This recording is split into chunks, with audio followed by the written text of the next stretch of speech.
সালামু আলাইকুম সুপ্রিয় শিক্ষার্থী বন্ধুরা, আমরা এখন তোমাদের গণিত বইয়ের 2.1-এর 12 নং সৃজনশীল ম্যাথ সমাধান করবো ইনশাল্লাহ। চলো আমরা তাহলে শুরু করি। দেখো 12 নং ম্যাথে তোমাদের কি বলা হয়েছে, 100 জন শিক্ষার্থীর মধ্যে কোনো পরীক্ষায় 65 শিক্ষার্থী বাংলায়, 48 শিক্ষার্থী বাংলা ও ইংরেজি উভয় বিষয়ে পাস এবং 15 জন শিক্ষার্থী উভয় বিষয়ে ফেল করেছে। এখন ক নংয়ে বলা হয়েছে 1x + y = 2x - y 5 হলে xy নির্ণয় করো। খ নংয়ে বলা হয়েছে শুধু বাংলা ও ইংরেজিতে পাস করেছে তাদের সংখ্যা নির্ণয় করো। গ নংয়ে বলা হয়েছে উভয় বিষয়ে পাস এবং উভয় বিষয়ে ফেল সংখ্যাদের মৌলিক গুণনীয়ক সমূহের সেট দুইটি সংযোগ সেট নির্ণয় করো। তার মানে এই দুইটি সেটের কি বলা হয়েছে, সংযোগ সেট নির্ণয় করতে বলা হয়েছে। চলো তাহলে আমরা শুরু করি ক নং দিয়ে। দেখো ক নংয়ে আমরা লিখেছি, দেওয়া আছে 1x + y 2x - y 5, এটা দেওয়া আছে। এখন এইটাকে আমরা ক্রমজোরের যে ম্যাথগুলো রয়েছে ওই সিস্টেমে আমরা সমাধান করব। প্রথমে আমরা লিখব হচ্ছে ক্রমজোরের শর্ত মতে, ক্রমজোরের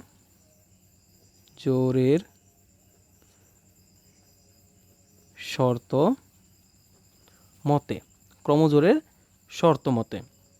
দেখো ক্রমজোরের শর্ত কি, যে জোড়ায় জোড়ায় নেওয়া, মানে এটার প্রথমটা এটার প্রথমটা, এটা শেষেরটা এটা শেষেরটা। আমরা প্রথমে কি করব, এটার প্রথমটা নিব, এটার প্রথমে আছে কি 1, এটার প্রথমে আছে 2x - y। এটা যেহেতু আমাদের বড় রয়েছে এটা আমরা আগে লিখি, 2x - কত y ইকুয়াল আমরা এই 1 লিখে দিব। এটা হচ্ছে আমাদের সমীকরণ নং 1।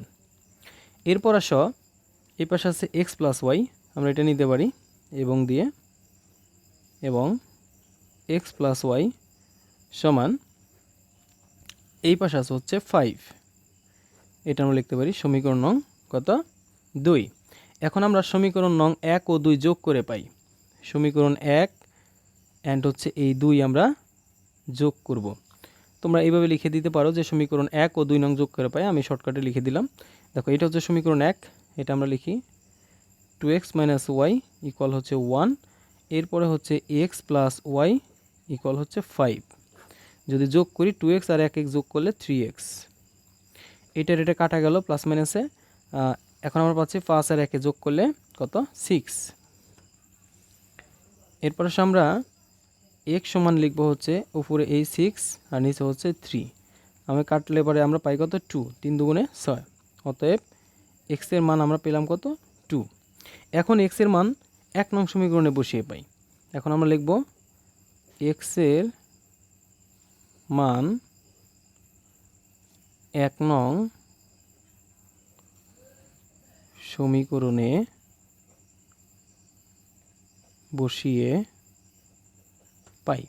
1 নং সমীকরণ কোনটা, এই যে দেখো আমরা প্রথমে যেটা লিখেছিলাম 2x - y = 1, এটা আমরা লিখব 2x - y সমান হচ্ছে 1। আমরা মান বসাবো 2 ইন্টু x এর মান কত, এই যে 2, x এর মান বসালাম 2 - y ইকুয়াল হচ্ছে 1। এরপরে 2 এর সাথে 2 গুণ করলে 2 দুগুণে 4 - y, 2 দুগুণে 4 - y সমান হচ্ছে 1। এবার আমরা কি করব, দেখো এই -yটাকে যদি আমরা সামনে রাখি তাহলে এখানে থাকে কত 1, আর এখানে +4, এই পাশে গেলে -4। এবার আমরা কি করব, এখানে দেখো -y সমান হচ্ছে কত 1 থেকে যদি আমরা 4 বিয়োগ করি তাহলে -3 থাকে, বড়টার সামনে যেহেতু মাইনাস রয়েছে। এখন আমরা কি করব, অতএব y সমান মাইনাসে কেটে দাও, তাহলে থাকে কত y সমান হচ্ছে 3। অতএব আমরা নির্ণয় কি পেলাম, নির্ণয় মান কত পেলাম, আমরা এই পাশটা লিখে দিই। অতএব নির্ণয়, অতএব লিখে দিবা, অর্থাৎ সুতরাং নির্ণয় মান xy, আমরা x এর মান পেয়েছি হচ্ছে 2, y এর মান পেয়েছি 3। এটাই হচ্ছে তোমাদের কাঙ্ক্ষিত ক নং এর আনসার। এখন আমরা খ নং ম্যাথটি সলভ করে দেখো খ নংয়ে কী বলা হয়েছে, শুধু বাংলায় ও ইংরেজিতে পাশ করেছে তাদের সংখ্যা নির্ণয় করো। শুধু বাংলায় ও ইংরেজিতে পাশ করেছে তাদের সংখ্যা নির্ণয় করো। চলো তাহলে আমরা শুরু করি। দেখো এখানে আমরা প্রথমে একটা ভেনচিত্র এঁকেছি। কী চিত্র, ভেনচিত্র, এটাকে ভেনচিত্র বলা হয়। অলরেডি কিন্তু আমরা 11 নংয়ে দেখে আসছি ভেনচিত্রের ম্যাথ কেমন হয়। দেখো এই ভেনচিত্রের এই যে আমরা দুইটা বক্স দেখতে পাচ্ছি, এই দুইটা বক্সকে আমরা দুইটা অক্ষর দ্বারা, অর্থাৎ হচ্ছে একটা হচ্ছে বাংলা, একটা ইংলিশ, আমরা এইভাবে প্রকাশ করব। দেখো কীভাবে প্রকাশ করি আমরা। ধরো এইটা হচ্ছে বি, মানে বাংলা, এই বক্সটা হচ্ছে বাংলার। এখন আর এটাকে আমরা লিখতে পারি ই, এই বক্সটা হচ্ছে কি, এই বৃত্তটা হচ্ছে ইংলিশের, অর্থাৎ এটা ইংলিশের বৃত্ত, এটা হচ্ছে বাংলার বৃত্ত। মানে এখানে আমরা বাংলার যে স্টুডেন্টগুলো রয়েছে সেখানে এখানে বসাবো, আর ইংরেজি যে স্টুডেন্টগুলো রয়েছে এখানে আমরা বসাবো। আর এইখানে বসাবো উভয় পক্ষে যারা পাস করেছে অথবা উভয় পক্ষে যারা ফেল করেছে তাদের সংখ্যা, উভয় পক্ষে যারা পাস করেছে তাদের সংখ্যা এখানে বসালেই হয়ে যাবে। এবার দেখো আমরা এইখানে বসাবো হচ্ছে ইউ, মানে সার্বিক সেট। সার্বিক সেট মানে টোটাল। এখন টোটাল স্টুডেন্ট কতজন আছে? টোটাল স্টুডেন্ট আছে হচ্ছে 100 জন। এই যে দেখো তোমরা বইতে কি বলা হয়েছে, টোটাল 100 জন স্টুডেন্ট, তার মানে শিক্ষার্থীর সংখ্যা হচ্ছে 100। আমরা এখানে দিব 100। এইবার আসো আমরা একটু অঙ্ক করি, তারপর হচ্ছে উপরে আমরা এগুলো লিখব। দেখো আমরা কি লিখেছি, কিউ সমান বি সেট ই, বাংলা ও ইংরেজি। বিতে আমরা প্রকাশ করেছি বাংলা, ইতে প্রকাশ করেছি ইংরেজি। বাংলা ও ইংরেজি বিষয়ে পাশ করেছে এমন শিক্ষার্থীর সেট কি দ্বারা প্রকাশ করেছি, বি সেট ই। এই যে দেখো বি সেট ই দ্বারা প্রকাশ করেছি। কেন? কারণ এখানে বলা হয়েছে বাংলা ও ইংরেজি উভয় বিষয়ে পাশ করেছে এমন শিক্ষার্থীর সেট যার সদস্য সংখ্যা 48, কত, 48 জন। এটা কিন্তু তোমার হচ্ছে বইতে দেওয়া আছে 48 জন। এই যে দেখো তোমরা যে 48 শিক্ষার্থী বাংলা ও ইংরেজি উভয় বিষয়ে পাশ করেছে, এই জন্য আমরা এটা লিখলাম। তার মানে এইখানে দেখো এটা বাংলার বক্স আর এটা হচ্ছে ইংরেজির বক্স, তাহলে উভয় বিষয়ে পাশ করেছে যেহেতু, তার মানে এই দুইটা মিল কোথায়, এইখানে হচ্ছে দুই বক্স মিলেছে, তার মানে 48 জন। কতজন? এই 48 জন হচ্ছে কি বিষয়ে পাশ করেছে, 48 জন হচ্ছে তোমার ইংরেজি ও বাংলা ইংরেজি বিষয়ে পাশ করেছে। তার মানে বি সেট ই, এখানে আমরা লিখতে পারি বি সেট ই, লিখে দিতে পারো, কোনো সমস্যা নেই। এরপর আসো আমরা পি দ্বারা কি প্রকাশ করেছি, শুধু বাংলায় পাশ করেছে, শুধু বাংলায় পাশ করেছে এমন শিক্ষার্থীর সেট যার সদস্য সংখ্যা। দেখো এইখানে 65 কিন্তু এখানে উল্লেখ রয়েছে যে শুধু বাংলায় পাশ করেছে, আর 48 জন পাশ করেছে উভয় বিষয়ে। তাহলে এই 65 থেকে যদি তুমি উভয় বিষয়ে যারা পাশ করেছে বাদ দাও, তাহলে যে 17 জন থাকে, এই 17 জন হচ্ছে শুধু বাংলায় পাশ করেছে। কিসে পাশ করেছে? 17 জন। তার মানে আমরা এখানে ভেনচিত্রের মাধ্যমে লিখে দিতে পারি 17। এটা হচ্ছে 17 জন বাংলায় পাশ করেছে। এবার আমরা আবার লিখেছি, দেখো পি সার্বিক সেট কিউ সার্বিক সেট আর সমান, আমরা তারপর লিখেছি কি, বি সার্বিক সেট অর্থাৎ সংযোগ সেট ই যে কোনো এক বিষয়ে পাশ করেছে। এটা দ্বারা প্রকাশ করেছি আমরা যে কোনো এক বিষয়ে পাশ করেছে এমন শিক্ষার্থীর সেট যার সদস্য সংখ্যা। দেখো যার সদস্য সংখ্যা কত, তোমার হচ্ছে 85 জন। কতজন? 85 জন কেমনে বের করলাম আমরা বের করলাম হচ্ছে মোট শিক্ষার্থী আমাদের 100 জন, 100 জন থেকে আমরা 15 জন বিয়োগ করলাম। কেন 15 জন বিয়োগ করলাম আমরা? কারণ 15 জন হচ্ছে উভয় বিষয়ে ফেল করেছে। এই যে দেখো তোমাদের মূল বইতে যে এই 15 জন কিন্তু উভয় বিষয়ে ফেল করেছে, অর্থাৎ 100 জন শিক্ষার্থীর মধ্যে থেকে তুমি যদি 15 জন বাদ দাও যারা ফেল গেছে, একবারে ফেল গিয়েছে, তাহলে যে 85 জন থাকবে, এই 85 জন হলো তোমার যে কোনো এক বিষয়ে পাস করেছে অথবা এমন শিক্ষার্থীর সংখ্যা আর কি, 85 জন। এরপর আমরা যেহেতু এখানে এই পি দ্বারা আমরা কি বাংলায় পাশ করেছে এমন শিক্ষার্থী বের করেছি 17 জন।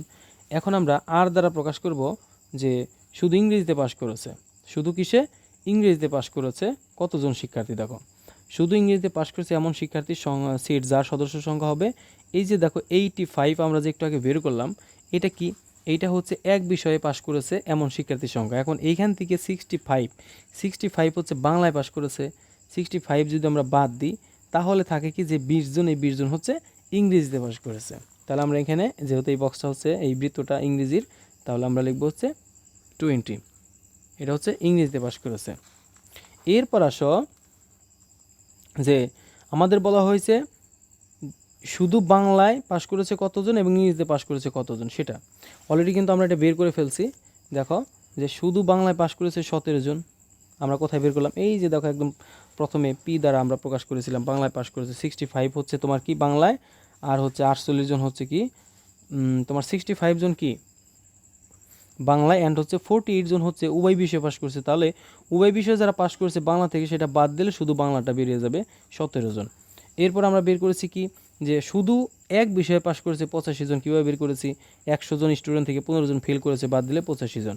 এরপর শুধু ইংরেজিতে পাশ করেছে 85 জন হচ্ছে এক বিষয়ে পাশ করেছে, এর থেকে যদি আমরা 65 বাংলায় পাশ করেছে 65 বাদ দিলে 20 জন হচ্ছে ইংরেজিতে পাশ করেছে।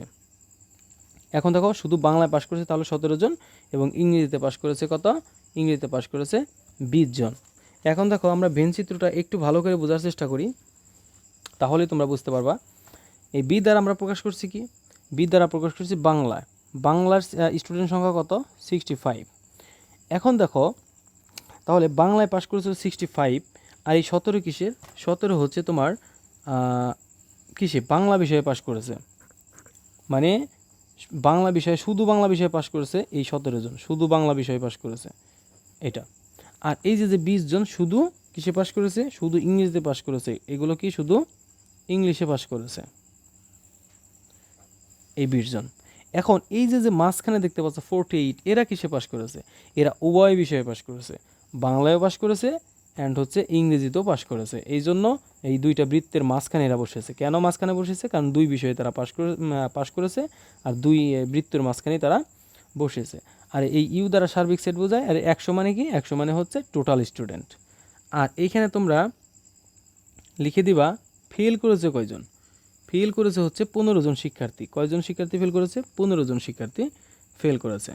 সো প্রিয় শিক্ষার্থীরা আশা করছি বুঝছো। তারপরে তোমাদের দেখো বোঝার সুবিধার্থে আমি একটু তোমাদেরকে নোট করে দিই যে 17 জন, এই 17 জন হচ্ছে শুধু বাংলায় পাশ করেছিল। আমরা কীভাবে বের করলাম একটু আমরা সাইড নোট করি।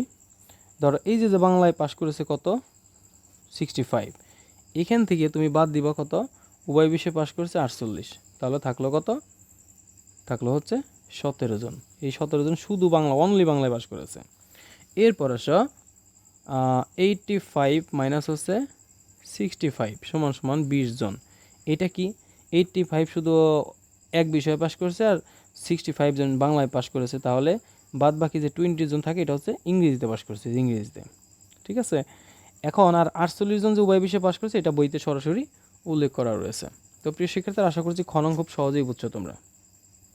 দেখো এবার আমরা গণং সলভ করব। গণং কি বলা হয়েছে, উভয় বিষয়ে পাস, উভয় বিষয়ে পাস এবং উভয় বিষয়ে ফেল, মানে উভয় বিষয়ে পাস অ্যান্ড হচ্ছে উভয় বিষয়ে ফেল সংখ্যাদ্বয়ের মৌলিক গুণনীয়ক সমূহের সেট দুইটির সংযোগ সেট নির্ণয় করো। তার মানে প্রথমে উভয় বিষয়ে যারা পাস করেছে তাদের মৌলিক গুণনীয়ক বের করতে হবে, অ্যান্ড হচ্ছে উভয় বিষয়ে ফেল করেছে তাদের মৌলিক গুণনীয়ক বের করতে হবে। তারপর হচ্ছে দুইটির সেটের দুই মূল উপাদানগুলোর সংযোগ সেট নির্ণয় করতে হবে। চলো তাহলে আমরা শুরু করি। দেখো আমরা লিখেছি যে উভয় বিষয়ে পাশ করেছে 48 জন। কোথা থেকে পেলাম আমরা এটা, গ থেকে, অর্থাৎ সরাসরি মূল বইতেও এটা দেওয়া আছে। অ্যান্ড হচ্ছে উভয় বিষয়ে ফেল করেছে কয়জন, 15 জন। এটা কিন্তু সরাসরি বইতে দেওয়া আছে। মনে করি 48-এর মৌলিক গুণনীয়ক সেট আমরা এ দ্বারা প্রকাশ করব, মানে 48-এর যে আমরা গুণনীয়ক বের করব, যেটা বের করতে বলা হয়েছে এটাকে এ দ্বারা প্রকাশ করব। চলো তাহলে আমরা 48-এর গুণনীয়কটা বের করি। আমরা লিখি অতএব 48 সমান, তাহলে 1 ইন্টু 48, এরপর 2 ইন্টু কত 24 দুগুণ 48, এরপর আমরা লিখতে পারি 3 ষোলং 48 16, এরপর আমরা লিখতে পারি 4 বারং কত 48, এরপর আমরা লিখতে পারি 6 8 48। তার মানে আমরা এটা হচ্ছে কি পেলাম, এটা হচ্ছে 48-এর মৌলিক গুণনীয়ক সেট এ দ্বারা প্রকাশ করে আমরা এর মানগুলো লিখি। দেখো আমরা এখানে একদম যদি সরাসরি লিখে দিই, দেখো অতএব এ সমান মৌলিক গুণনীয়ক কোনগুলো, দেখো আমরা মৌলিক গুণনীয়ক পাচ্ছি এখানে 2 অ্যান্ড হচ্ছে 3, 2 অ্যান্ড 3। কেন এই 2 আর 3 মৌলিক গুণনীয়ক হলো, মানে মৌলিক গুণনীয়ক হলো যেমন 2, দেখো 2কে 1 ব্যতীত কোনো কিছু দিয়ে গুণ করা বা ভাগ করা যায় না। 3কেও কিন্তু ধরো 3 অক্ষে 3, এছাড়া কিন্তু ভাগ করা যায় না। অর্থাৎ মৌলিক সংখ্যা হলো সেই সব সংখ্যা যে সংখ্যাকে ওই সংখ্যা অ্যান্ড এক ব্যতীত ভাগ করা যায় না বা মৌলিক কোনো গুণনীয়ক নেই, সেটাই হচ্ছে মৌলিক সংখ্যা। দেখো আমরা এই জন্য 2 and 3 নিয়েছি। এরপর আমরা লিখব হচ্ছে 15 এর মৌলিক গুণনীয়ক সেট সমান সমান আমরা এটাকে বি দ্বারা প্রকাশ করব। কী দ্বারা প্রকাশ করব? বি দ্বারা। তাহলে আমরা 15 এর গুণনীয়কগুলো বের করি। 15 সমান 1 ইন্টু 15, এরপর হচ্ছে 3 5 15, 3 5 15। অতএব তাহলে এখানে আমরা কত কত পেলাম? আমরা বি সমান তাহলে পেলাম হচ্ছে আমরা 3 আর 5, 3 আর 5। এখানে একমাত্র সংখ্যা 3 আর 5 এর কোনো মৌলিক গুণনীয়ক নেই। এখন আমাদের বলা হয়েছে সংযোগ সেট নির্ণয় করতে। তাহলে আমরা সংযোগ সেট নির্ণয় করি। তাহলে আমরা প্রথমে এ সংযোগ বি দিই, কারণ আমরা প্রথমে 48 এর মৌলিক গুণনীয়ক সেট নিয়েছি এ, 15 এর মৌলিক গুণনীয়ক সেট নিয়েছি বি। এর মান কত বের করেছি? এর মান বের করেছি যে দেখো 2 3 সংযোগ বি এর মান বের করেছি 3 5। এখন এটাকে সংযোগ করো। এটাকে যদি সংযোগ করো তাহলে কি হবে? সংযোগ করলে আসতেছে হচ্ছে 2 অ্যান্ড হচ্ছে 3 অ্যান্ড হচ্ছে 5, 2 3 5। সো প্রিয় শিক্ষার্থীরা, এইটাই হচ্ছে তোমাদের গ নংয়ের অ্যান্সার। আশা করছি তোমরা সৃজনশীল যে ম্যাথটি ছিল, অর্থাৎ হচ্ছে 12 নংয়ের যে ম্যাথটি ছিল, তোমরা খুব সহজেই বুঝেছো। তোমাদের যদি বুঝতে কোনো রকমের সমস্যা হয় তাহলে তোমরা ভিডিওটি 2 বার দেখবা, তাহলে কিন্তু তোমাদের এই ম্যাথ নিয়ে আর কোনো সমস্যা থাকবে না, বিশেষ করে 12 নং সৃজনশীল। সো প্রিয় শিক্ষার্থীরা, আজকের পর্ব এই পর্যন্তই। ভালো থাকো, সুস্থ থাকো। দেখা হচ্ছে নেক্সট কোনো পর্বে, নেক্সট কোনো অধ্যায়ে। আল্লাহ হাফেজ।